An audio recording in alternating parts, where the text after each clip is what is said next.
Part C. Relationship to previous movements.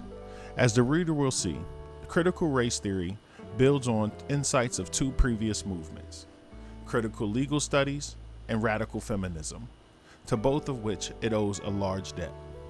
It also draws from certain European philosophers and theorists, such as Antonio Gramsci, Michael Foucault, and Jacques Derrida, as well as from the American radical tradition exemplified by such figures as Sojourner Truth, Frederick Douglass, W.E.B. Du Bois, Cesar Chavez, Martin Luther King Jr., and the Black Power and Chicano movements of the 60s and early 70s.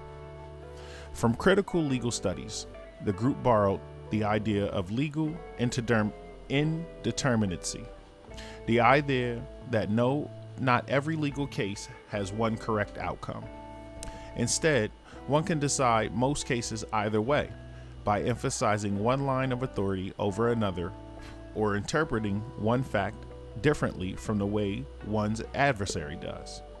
The group also incorporated skepticism of the triumphalist history and the insight that favorable precedent like Brown versus Board of Education tends to erode over time, cut back by narrow, lower court interpretation, administrative foot dragging, and delay. The group also builds on feminism's insights into the relationships between power and the construction of social roles, as well as the unseen, largely invisible collection of patterns and habits that make up patriarchy and other types of domination. From conventional civil rights thought, the movement took a concern for redressing historical wrongs, as well as the insistence that legal and social theory led to a practical consequence. CRT also shared with it a sympathetic understanding of notions of community and group empowerment.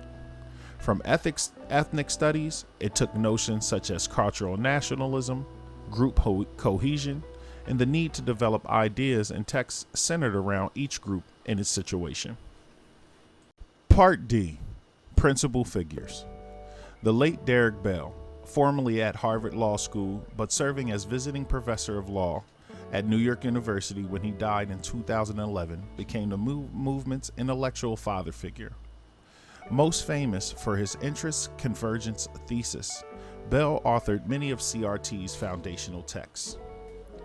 Alan Freeman, who taught at the State University of New York at Buffalo Law School, wrote a number of leading articles, including one that has documented how the U.S. Supreme Court's race jurisprudence, even when seemingly liberal in thrust, nevertheless legitimized racism. Kimberly Crenshaw, Angela Harris, Cheryl Harris, Charles Lawrence, Mary Masuda, and Patricia Williams were major early figures as well. Leading Asian scholars include Neil Gantanda, Mitu Galata, Jerry Kang, and Eric Yamamoto. The top American Indian critical scholar is Robert Williams. Prolific Latinos of a critical persuasion include Laura Gomez, Ian Haney Lopez, Kevin Johnson, Gerald Lopez, Margaret Montoya, Juan Perea, and Francisco Valdez. Influential black scholars include Paul Butler, Devin Carberto, Lainey Garnier, and Angela Owachi Walling. The reader will find that their ideas discussed frequently throughout this primer. The movement counts a number of fellow travelers and writers who are white, notably Andre Cummings, Nancy Leavitt, Tom Ross, Jean Stefanik, and Stephanie Wildman. See also the discussion of critical white studies in Chapter 5.